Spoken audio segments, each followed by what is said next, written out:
बिस्मिल्लाहिर्रहमानिर्रहीम। जिस तरह लास्ट लेक्चर के अंदर हमने ज़िक्र किया था ज़ीनर डायोड के हवाले से, तो आज के इस लेक्चर के अंदर हम एक क्विक ओवरव्यू देंगे और फिर थोड़ा-सा जो है आगे हम मूव करेंगे। थोड़ा-सा टेक्निकल डिटेल्स हम प्रोवाइड करेंगे about Zener diode. Previous lecture में जिस तरह हमने ज़िक्र किया था कि ज़ीनर डायोड जो है, वो बेसिकली एक स्पेशल पर्पस डायोड है। हमने प्रीवियस चैप्टर्स के अंदर हमने पीएन जंक्शन डायोड, जिसको हम नॉर्मल डायोड कहते हैं, उसकी हमने कैरेक्टरिस्टिक्स देखी थी। फिर हमने एक नॉर्मल डायोड को जो रेक्टिफिकेशन के लिए नॉर्मली यूज हो सकता है, तो इसको हमने as a half wave rectifier, full wave rectifier circuits के अंदर हमने उसको यूटिलाइज किया था। हमने कंप्लीट वर्किंग प्रिंसिपल जो है वो कवर किए थे about Zener diode, about PN junction diode जो कि नॉर्मल डायोड है। अभी जो लेक्चर है वो स्पेशल पर्पस डायोड है, और स्पेशल पर्पस डायोड के अंदर हम मल्टीपल डायोड्स कवर करेंगे, लेकिन जो फर्स्ट डायोड है, जो सबसे इंपॉर्टेंट है, वो क्या है? वो ज़ीनर डायोड है। सबसे पहले तो आपने ये अंडरस्टैंड करना है कि जो स्पेशल पर्पस डायोड, जिसको हम ज़ीनर डायोड कहते हैं, और जो प्रीवियस नॉर्मल डायोड थे, जो पीएन जंक्शन डायोड। अच्छा, हम यहाँ पे दो टर्म्स को लेके चलेंगे। पीएन जंक्शन डायोड जब मैं कहूँगा तो वो नॉर्मल डायोड है, ज़ीनर डायोड जो है वो स्पेशल पर्पस डायोड है। तो मैं कहूंगा कि ज़ीनर डायोड और PN junction diode. PN junction diode means कि नॉर्मल डायोड जो कि हमने कवर किया था, जो कि रेक्टिफिकेशन के लिए यूज होता है। जो ज़ीनर डायोड है, ये किस लिए यूज होता है? ये रेगुलेशन के लिए यूज होता है। रेगुलेशन, रेक्टिफिकेशन क्या कहते हैं? एसी से हम डीसी में कन्वर्ट करते हैं, ठीक है। सो एसी वोल्टेज डीसी में, so it's like rectification. Regulations means कि आपको कांस्टेंट पे एक आउटपुट वोल्टेज, एक आउटपुट पे कांस्टेंट वोल्टेज आपको रिक्वायर्ड है, तो उसको हम रेगुलेशन कहते हैं। Voltage regulator means constant output voltage जो आपको रिक्वायर्ड होता है, तो वहां पे हम वोल्टेज रेगुलेटर यूज करते हैं। तो ज़ीनर डायोड को एज अ वोल्टेज रेगुलेटर या रेगुलेशन के लिए हम यूज कर सकते हैं। So what is the main difference between PN junction diode and Zener diode? PN junction diode can be used as a rectification, for rectification, whereas Zener diode is used for regulation. ये हो गया। PN junction diode जो है वो सिर्फ forward bias में काम कर सकता है। जो आपके पास ज़ीनर डायोड है वो forward as well as reverse bias में भी काम कर सकता है। तो ये आप समझ ले कि ज़ीनर डायोड जो फॉरवर्ड बायस में बिल्कुल एक्ट करता है नॉर्मल डायोड की तरह, बिल्कुल परफॉर्म करता है नॉर्मल डायोड की तरह, लेकिन जब रिवर्स बायस होता है तो पीएन जंक्शन डायोड जो है वो फेल हो जाता है। वो एज ओपन स्विच एक्ट करता है, लेकिन जो आपके पास ज़ीनर डायोड है वो क्लोज स्विच की तरह एक्ट करता है। और ये जो है during the negative, during the in reverse bias, जो कि ज़ीनर ब्रेकडाउन रीजन होता है, उसमें भी ये काम करता है।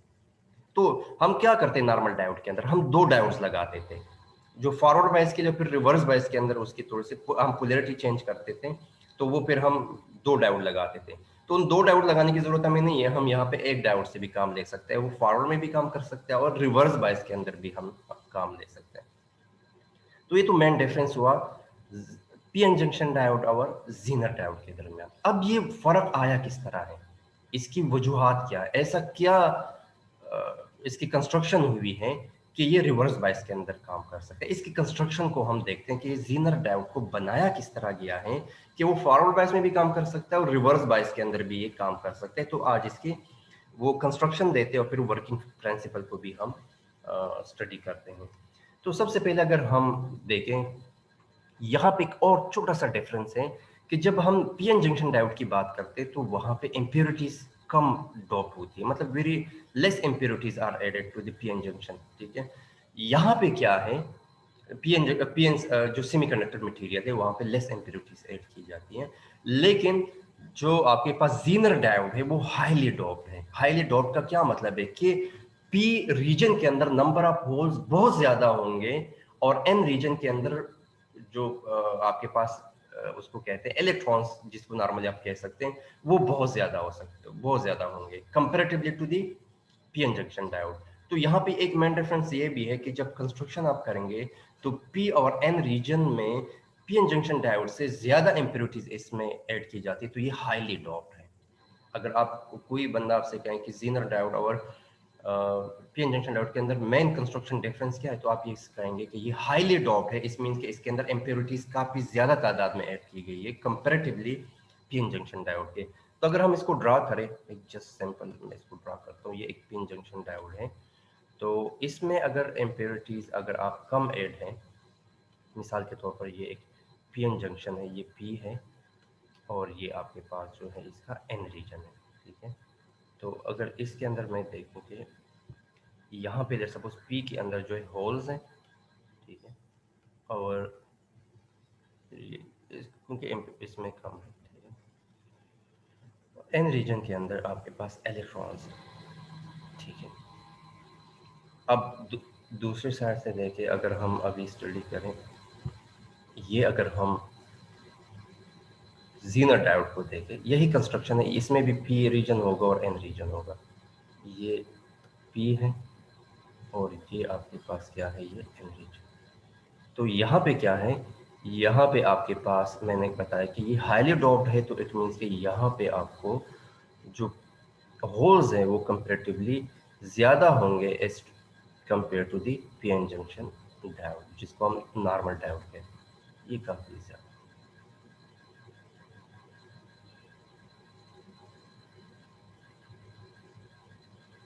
इसकी तादाद कंपेरेटिवली बहुत हाई होती है as compare to the normal diode. आपको समझाने के लिए थोड़ा सा मैं टाइम इसमें ज़्यादा दे रहा हूँ। और साथ में अगर हम इसको देखें तो यहाँ पे कंपेरेटिवली जो नंबर ऑफ इलेक्ट्रॉन्स हैं, ठीक है, और मेजॉरिटी की एरिया है, तो वो क्या है, कंपेरेटिवली बहुत है। अब थोड़ी देर बाद जो है अगर आप देखेंगे, अगर इसमें ये ज़्यादा है और इसमें ये कम है, तो ऑटोमेटिकली इसमें जो डिप्लीशन रीजन बनेगा, इसमें उस डिप्लीशन रीजन की वेट जो है वो क्या होगी, वो काफ़ी बड़ी होगी as compare to depletion region जो यहाँ पे बनता है इसके हिसाब से, क्योंकि यहाँ पे हाईली डॉप्ड है, आपके पास हाई नंबर ऑफ फ्री, आपके पास हाई नंबर ऑफ होल्स और हाई नंबर ऑफ इलेक्ट्रॉन्स हैं, और यहाँ पे जो है आपके पास लेस है, तो यहाँ पे जो डिप्लीशन रीजन बनेगा वो कंपैरेटिवली उसकी वेट ज़्यादा होगी as compare to this Zener tab, ठीक है। तो ये डी है, लेट्स सपोज इसको आप डी कह रहे हैं, जो डिप्लीशन रीजन की जो वेट है ये डी है, और यहाँ पे भी ये डिप्लीशन रीजन की जो वेट है वो डी है, और ये इसके क्रॉस जो टर्मिनल्स हैं, लेट्स सपोज ये पोटेंशियल डिफरेंस है जिसको हम कहते हैं वी। तो अगर हम लेट्स सपोज देखें कि यहाँ पे अगर हम देखें हमारे पास कौन सा फॉर्मूला है पोटेंशियल डिफरेंस का, अगर हम इसको पहले इस तरह देखें तो ये हमारे पास है ई इलेक्ट्रिक फील्ड, ठीक है। अगर आपके पास दो टर्मिनल हो, ठीक है, दो टर्मिनल के अंदर अगर डिस्टेंस हो डी और इलेक्ट्रिक फील्ड क्या हो, वो ई हो, ठीक है, इसके क्रॉस, ठीक है, तो इसके अंदर पोटेंशियल डिफरेंस किसकी इक्वल होगा, वी इक्वल होगा ई, ठीक है, डॉट डी एल। ये क्योंकि हम डायनामिक्स और देखते हैं, तो अगर हम इसको स्टैटिक में देखें तो स्टैटिक में वो नॉर्मल जो होगा वो basically V is equal to E dot d, इसको यहाँ से आप समझ सकते हैं, ठीक है, डी। तो पोटेंशियल डिफरेंस किसके इक्वल होगा, ई डी। तो अगर इलेक्ट्रिक फील्ड को हम देखें, इलेक्ट्रिक फील्ड को ई इज इक्वल टू किसके इक्वल होगा, electric field V by T.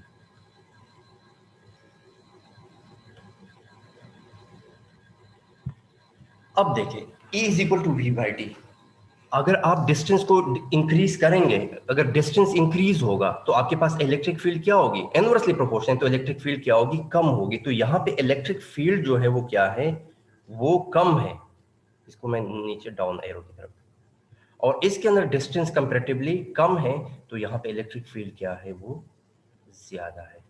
Electric field कहाँ पे, ये जो डिप्लीशन रीजन है, यहाँ पे जो इलेक्ट्रिक फील्ड है, ये इलेक्ट्रिक फील्ड वो क्या होगी, वो ज्यादा होगी जीनर की as compare to the PN junction diode. तो हम ये कह सकते हैं, यहाँ पे हम इसको लिख सकते हैं कि जो ई जेड है, E Z that is greater than E PN कह देता हूँ मैं, पीएन जंक्शन जो आपको पी या इसे मैं पीएन कह देता हूँ या नॉर्मल ई कह देता हूँ, तो ये काफ़ी ज़्यादा है। तो यहाँ पे इलेक्ट्रिक फील्ड ज्यादा है, यहाँ पे इलेक्ट्रिक फील्ड क्या है वो कम है। तो ये दो चीजें हमने इस फार्मूले से प्रूव किया कि हमारे पास जो नॉर्मल पीएन जंक्शन डायोड है, तो एक तो डिप्लीशन रीजन का वेट बहुत ज्यादा होता है और जीनर डायोड के डिप्लीशन रीजन का वेट कम होता है, तो इलेक्ट्रिक फील्ड यहाँ पे ज्यादा जनरेट होगा as compare to the normal PN junction diode. कोई प्रॉब्लम यहाँ तक? इसको अभी हम इसको आगे लेके चलते हैं, फिर हम देखते हैं कि ये क्यों जो है इसके अंदर जो है ये रिवर्स बायस के अंदर भी काम कर सकता है, और ये अभी अभी इसको हम आगे लेके चलते हैं ताकि आपको यहाँ से आइडिया। एनी क्वेश्चन, कोई issue? No sir, no clear है। अब हम देखते हैं इसको आगे। ये दो चीजें हमने अभी तक हमने जो समझा है, सिर्फ हमने ये समझा है कि पीएन जंक्शन डायोड में इलेक्ट्रिक फील्ड कम है as compare to the Zener diode. अब थोड़ा सा इसको आगे थोड़ा सा मूव करते हैं ताकि इसको आगे हम अंडरस्टैंड कर लें। यहाँ तक तो हमें पता लगी, हमें हमें सिर्फ ये फार्मूला चाहिए था, इसके समझाने के लिए मैंने ये इतनी चीजें की। तो सिर्फ हमने यहाँ पे ये ड्रा किया है कि हमारे पास जो EZ है, EZ that is extremely greater than the EPN।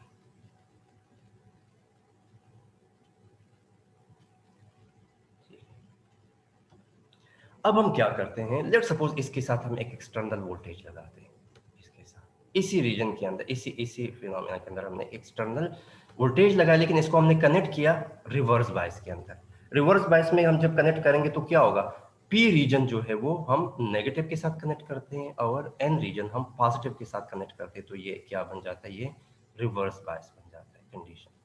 Same हमने इसके साथ भी यही कंडीशन किया कि पी को हमने नेगेटिव बैटरी के नेगेटिव टर्मिनल के साथ कनेक्ट किया और एन रीजन को हमने बैटरी के पॉजिटिव टर्मिनल के साथ हमने कनेक्ट किया।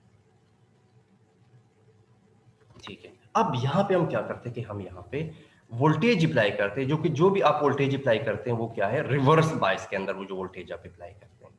अब इसमें जब हमने रिवर्स बायस पे वोल्टेज अप्लाई किया और इस पे भी हमने रिवर्स बायस के अंदर वोल्टेज अप्लाई किया, तो यहाँ पे जो पी रीजन के अंदर माइनॉरिटी कैरियर्स है, जो कि इलेक्ट्रॉन्स है, वो क्या करेंगे, वो डिफ्यूज होंगे, वो मूव करेंगे टुवर्ड्स द डिप्लीशन रीजन। जब वो डिप्लीशन रीजन के अंदर आएंगे तो डिप्लीशन रीजन के अंदर बाय डिफॉल्ट हमारे पास क्या होता है, वैलेंस बैंड होता है।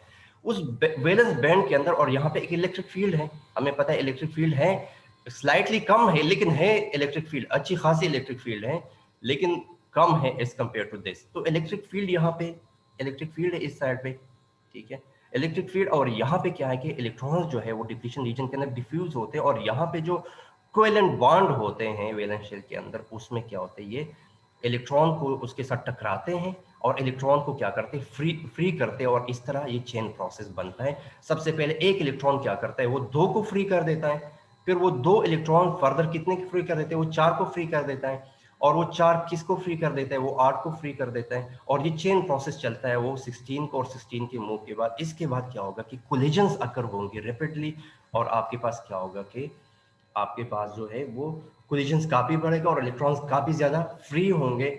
और वो फ्री इलेक्ट्रॉन जब आपस में कोलिजन करेंगे तो इस कोलिजन की वजह से क्या होता है, क्योंकि देखिए ये अगर आप नॉर्मल क्लासिकल मैकेनिक्स को देखें या क्वांटम मैकेनिक्स को देखें तो हीट जो है वो क्वांटम मैकेनिक्स की तरफ आ जाता है। तो हम थोड़ा सा इस यहाँ पे देखते हैं कि जो आपके पास फ्री जो हीट जनरेट होता है, उस हीट की वजह से क्या होता है, उस हीट की वजह से, क्योंकि यहाँ पे डिप्लीशन रीजन काफी बड़ा है, डिप्लीशन रीजन बहुत बड़ा है, और यहाँ पे क्यों वो, यहाँ पे क्या होगा, यहाँ पे ऑटोमेटिकली आपकी प्रोबेबिलिटी बहुत हाई होती है कोलिजन की, क्योंकि जब आपके पास वेट डिप्लीशन रीजन का बहुत ज्यादा है तो वो उसमें प्रोबेबिलिटी काफी ज्यादा बढ़ जाती है कोलिजन की, और वो कोलिजन्स की वजह से क्या होगा, वो काफी ज्यादा हीट जनरेट होगा। और जब आप वो रिवर्स वोल्टेज इंक्रीज करेंगे, पर्टिकुलर वोल्टेज से जब वो इंक्रीज होगा तो इतनी ज्यादा हीट जनरेट होगा कि ये आपके पास पीएन जंक्शन डायोड जो है वो क्या हो जाएगा, ये डैमेज हो जाएगा, ये विथस्टैंड नहीं कर पाएगा उस हीट के अगेंस्ट, और ये क्या हो जाएगा, ये डैमेज हो जाएगा। और उस जगह को हम क्या कहते हैं, उसको हम कहते हैं एवेलांच ब्रेकडाउन। उस एवेलांच ब्रेकडाउन में ये क्या कर जाएगा, ये ब्रेक कर जाएगा, ये बिल्कुल डैमेज हो जाएगा, आप समझ लीजिए खत्म हो जाएगा। अब हम आते हैं नॉर्मल डायोड, जीनर डायोड के अंदर तरफ।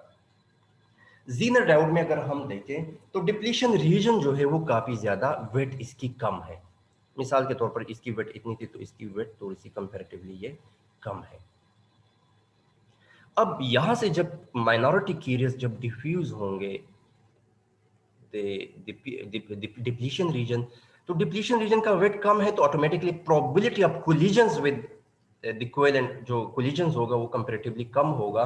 तो आपके पास कोलिजन्स तो होंगे, बिल्कुल होगा, लेकिन वो कोलिजन्स जो है वो काफी ज्यादा कम होगा। तो ऑटोमेटिकली जो इलेक्ट्रॉन फ्री होंगे कोवेलेंट बॉन्ड से उसकी तादाद कम होगी as compare to the normal diode.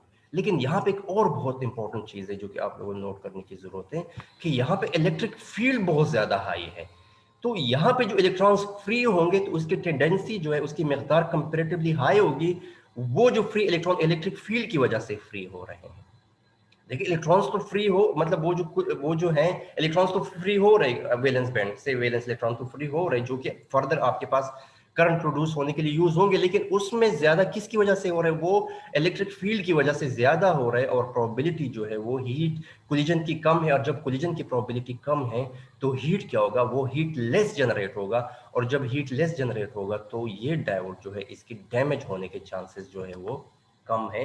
तो ये विथस्टैंड करेगा। अगर आप वोल्ट वी को इंक्रीज भी करेंगे तो आपके पास क्या करेगा ये, उसमें जब एवलांच ब्रेकडाउन जो होता है यहाँ पे उसके अगेंस्ट जो है ये रेजिस्ट करेगा और ये विथस्टैंड कर पाएगा।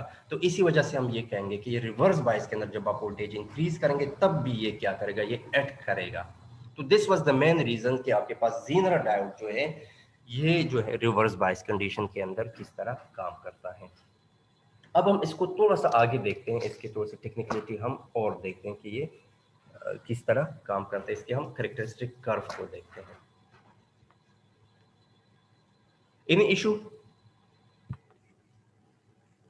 Any problem? clear है। अगर कहीं पे कोई चीज समझ ओके सर। फाइनली बता सकते हैं, कोई ये बहुत इंपॉर्टेंट टाइप है, यहाँ से ही आपके बेसिक जो है कंसेप्ट जो है वो डेवलप होंगे for the special purpose diodes जितनी भी हम पढ़ेंगे, और उसको जब हम कंपेयर करेंगे आपके नॉर्मल डायोड के साथ। अब हम देखते हैं कि आपके पास यहाँ पे कुछ चीजें हमने स्टडी की, वो क्या है वो हम आपको बता देते हैं। यहाँ पे मैं लिख देता हूँ कि ये आपके पास पीएन जंक्शन डायोड है इस साइड पे,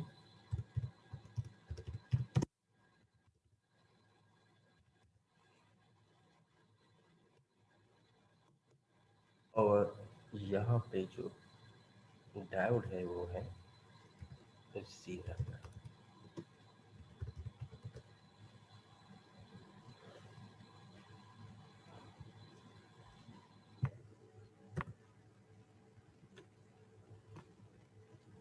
ये थोड़ा सा है, ये पीएन जंक्शन डायोड है, और यहाँ पे क्या है, सीधा डायोड।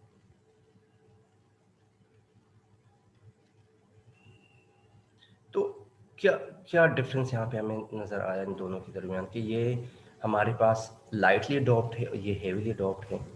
ये जो है इसका इलेक्ट्रिक फील्ड जो है वो कम है और इसका इलेक्ट्रिक फील्ड ज़्यादा है, दो चीज़ें, ठीक है। थर्ड जो है ये एवलांच ब्रेकडाउन के अंदर जो है जब आप रिवर्स बैंड में, तो ये क्या कर जाता है, ये डैमेज हो जाता है, और ये क्या कर जाता है, ये वेस्टर्न कर जाता है। तो इसमें ये काम करता है। ये सिर्फ फॉरवर्ड बायस के अंदर काम करता है, ये फॉरवर्ड बायस के अंदर नॉर्मल डायोड की तरह एक्ट करता है, और रिवर्स बायस के अंदर भी ये, रिवर्स ब्रेकडाउन रीजन के अंदर भी ये काम कर सकता है, ठीक है। तो these are the main difference between the normal diode and special purpose diode. Normal diode जो है वो रेक्टिफिकेशन के लिए हम यूज कर सकते हैं, इसकी एप्लीकेशन कहाँ पे, रेक्टिफायर्स के अंदर काफी ज्यादा है। जीनर डायोड को हम रेगुलेशन के लिए यूज कर सकते हैं। मिसाल के तौर पर हमें कहीं पे आउटपुट वोल्टेज जो है वो कांस्टेंट रिक्वायर्ड है, तो वहां पे हम इसको यूज कर सकते हैं।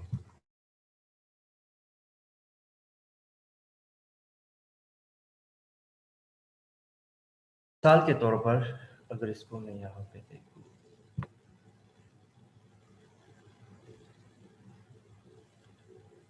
कि मैं एक सर्किट ड्रा करता हूँ कि ये एक सर्किट है, यहाँ पे एक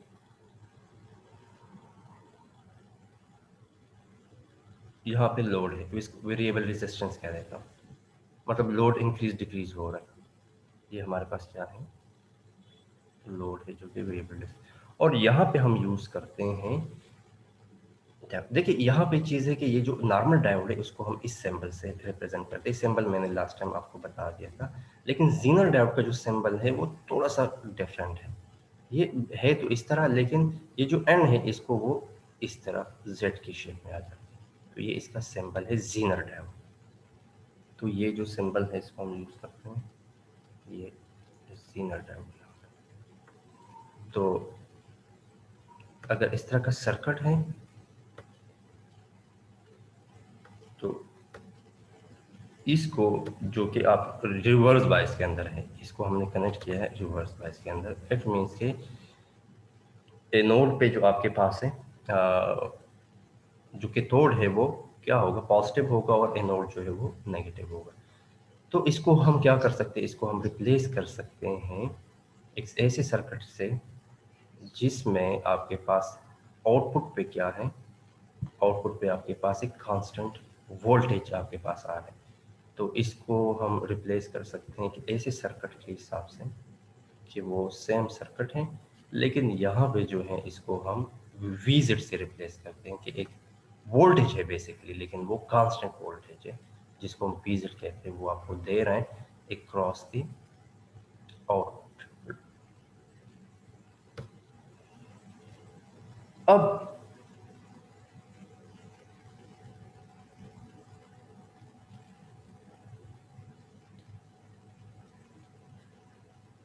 यहाँ पे ये तो सर्किट है। अब हम इसके करेक्टरिस्टिक कर्व को देखते हैं कि इसकी करेक्टरिस्टिक कर्व किस तरह बनती है।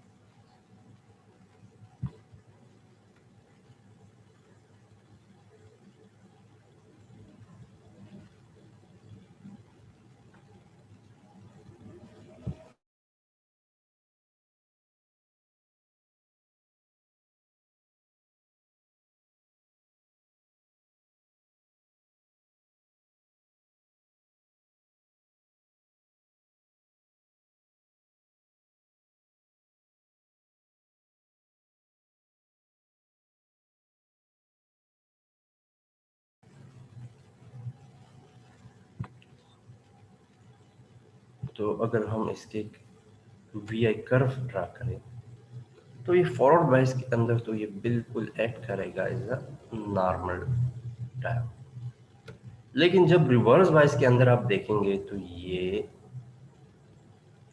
ऐसा ही,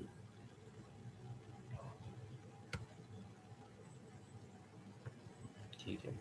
मिसाल के तौर पर अगर मैं यहाँ पे ड्रा करूँ सर्किट,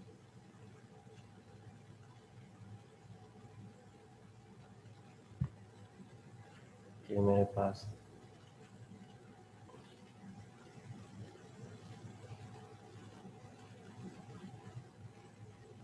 एक डायोड है जो कि आपके पास काम कर रहा है, जो कि अभी हमने पहले ड्रा किया था।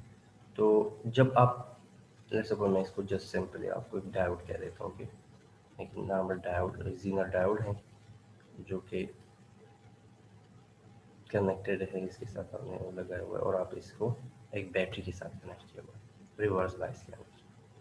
तो ये नेगेटिव है और ये पॉजिटिव है, और ये आर लिमिटर आप यूज़ कर रहे हैं साथ में। तो आपने इसको कनेक्ट किया। तो यहाँ से आप देखिए कि फॉरवर्ड बायस के अंदर तो जब यहाँ पे 0.7 होगा सिलिकॉन में, तो फिर उसके बाद ये एक्ट करना स्टार्ट करेगा और पूरी कंडक्शन फॉरवर्ड बायस के अंदर ये फॉरवर्ड करंट मूव करेगा अक्रॉस द डायोड। तो ये तो बिल्कुल नॉर्मल डायोड जो हमने कवर किया था वो काम करेगा। रिवर्स बायस के अंदर ये आपके पास जो है, जिसको हम कहते हैं VR है, ये आपके पास रिवर्स वोल्टेज आप इंक्रीज कर रहे हैं, और ये आपके पास क्या है, ये आपके पास I है जो कि IR इसको हम कहते हैं कि ये रिवर्स करंट जो है प्रोड्यूस करे। यहाँ पे देखिए एक चीज़ है कि आपके पास करंट जो है, काफी ज्यादा करंट प्रोड्यूस होने के साथ क्या होगा, एंड में आपके पास जो VZ है वो क्या रहेगा, वो कांस्टेंट रहेगा।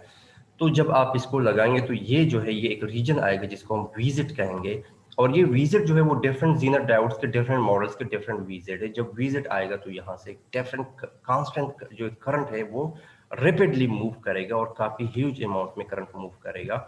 और इस ह्यूज अमाउंट के करंट मूव करने से अगर यहाँ पे देखें तो एक करंट जो है, लेट्स सपोज यहाँ पे कोई करंट है, VZ के वैल्यू कुछ भी, लेट्स सपोज 4 वोल्ट है, लेट्स सपोज, या 5 वोल्ट में कह दो, यहाँ पे कोई वैल्यू है VZ की।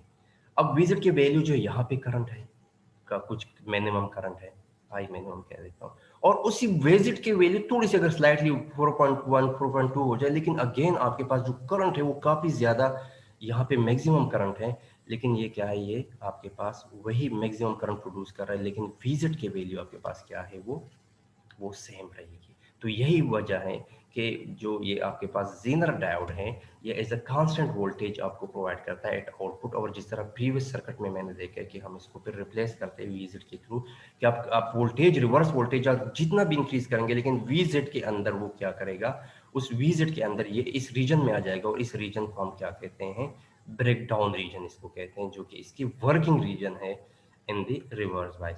ये आप उस पर्टिकुलर, अगर आप कितना भी वोल्टेज इंक्रीज करेंगे रिवर्स बायस के अंदर, लेकिन जब ये ब्रेकडाउन रीजन में आ जाए तो ये इसमें ये फिर ऐड करेगा, तो ऑटोमेटिकली उस वोल्टेज का जितना भी आप इंक्रीज करेंगे उससे कोई फर्क नहीं पड़ेगा, कि ये डैमेज नहीं होगा, लेकिन करंट जो है उस वीजेड के ऊपर मैक्सिमम करंट फ्लो करेगा, और ये विथस्टैंड कर पाएगा उस मैक्सिमम करंट के अगेंस्ट।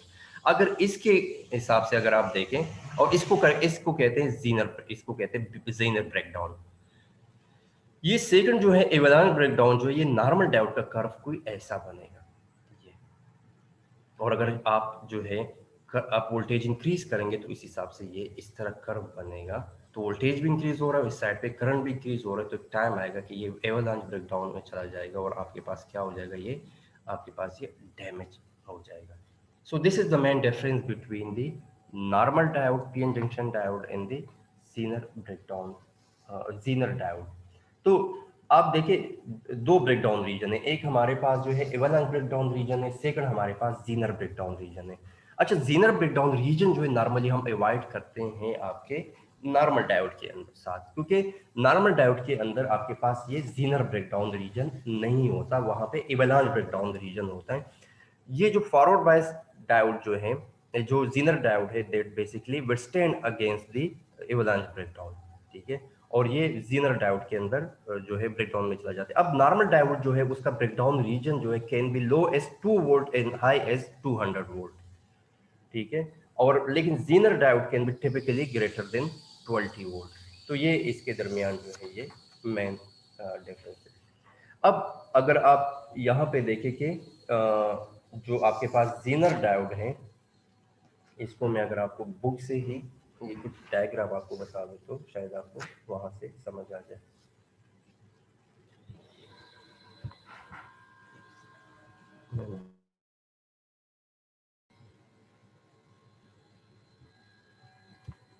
तो जो जेड जेड होगा, जो जीनर एम्पिडेंस होगा, वो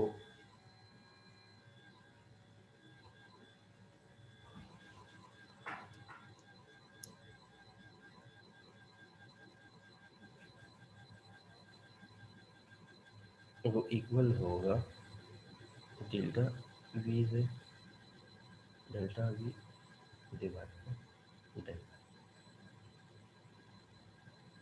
ये फॉर्मूला है।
ये डिफरेंट डायोड्स की सिंबल्स हैं और यहाँ से आपको आइडिया हो रहा है कि ये जीनर डायोड का सिंबल ये लाइट एमिटिंग डायोड है।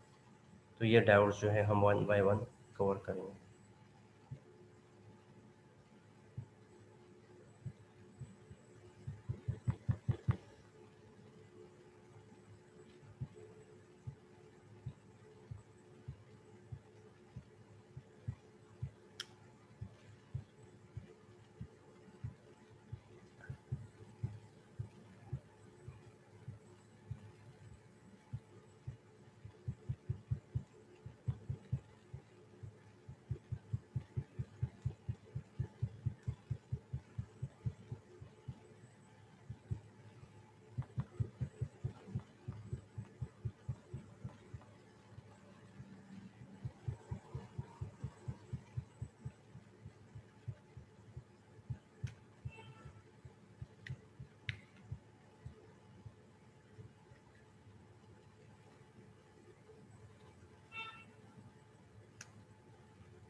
ये जीनर डायोड का ब्रेकडाउन रीजन है वीजेड। अब देखिए वीजेड ऑलमोस्ट कांस्टेंट है और आपके पास करंट की वैल्यू जो जीनर मैक्सिमम और करंट, अब जितना भी ज्यादा करंट अगर मूव करेगा अक्रॉस द डायोड तो आपके पास वीजेड जो है वो कांस्टेंट रहेगा, जो कि जिसको हम कहते हैं जीनर वोल्टेज जिसको हम कह सकते हैं। अब इसका इक्विवेलेंट सर्किट ये है जीनर का, और आइडियल मोड में वो डायरेक्टली आपको नजर आ रहा है, लेकिन आइडियली ऐसा होता है नहीं। तो आपको थोड़ा सा ये कर्व नजर आ रहा है, थोड़ा सा इसमें टिल्ट है, ठीक है, जिस इसको आप प्रैक्टिकल यूज देखें। तो जेड जेड किसके इक्वल है, del V Z. V Z के अंदर थोड़ा सा स्लाइड चेंज आ रहा है, देखें ये नहीं है कि बिल्कुल स्ट्रेट है, लाइन है, बल्कि थोड़ा सा जो इसके अंदर वेरिएशन है। और आई के अंदर भी देखिए चेंज आ रहा है, मिनिमम एक टेस्ट करंट होता है और एक तो मिनिमम करंट होता है, एक टेस्ट करंट और मैक्सिमम करंट के दरमियान जो है वो चेंज। तो वो किसकी इक्वल है, डेल वी जेड, ये वी जेड इसके अंदर जो एम्पेडेंस है, और डेल आई जेड। तो अगर आपके पास कोई क्वेश्चन आ जाए जिसमें ये values given हो, a Zener diode exhibit a certain change in Vz from a certain value in Iz on a portion of the Zener diode between Izk and Izm। तो ये जो है जो देखिए सर्टन चेंज कहाँ से आ रहा है, वीजेड कहाँ से आ रहा है, देखिए वीजेड की वैल्यू ये और ये है, तो चेंज इस ये वीजेड के क्रॉस इस करंट में अंदर चेंज आ रहा है। तो ये अब ये दोनों आप कंसिडर करें, या तो इसकी लोअर वैल्यू गिवन होगी, हायर वैल्यू गिवन होगी, ये भी हो सकता है इसकी लोअर वैल्यू और हायर वैल्यू गिवन होगी। तो अगर आपकी हाई लोअर वैल्यू गिवन है या हायर वैल्यू गिवन है, ठीक है, और ये अननोन है, तो आप ये भी फाइंड कर सकते हैं। लेकिन इस कंडीशन के अंदर आपके पास लोअर वैल्यू जो है, हायर वैल्यू 15 मिली एम्पियर है और लोअर आपके पास क्या है 10 मिली एम्पियर है। तो डेल डेल आई जेड किसकी इक्वल हो जाएगा, change in current 15 milli ampere minus 10 milli ampere, तो ये किसकी इक्वल हो जाएगा, ये 5 मिली एम्पियर की इक्वल हो जाएगा और 50। सो आप देखिए इसको आप पुट करें फॉर्मूला के अंदर, सो आप इजीली जेड जेड फाइंड कर सकते हैं। 50/5 जो आपके पास 10 ओम का एम्पेडेंस होगा across this Z V Z and I Z. आवाज आ रही है? यस सर, आ रही है। यस अच्छा सर। अभी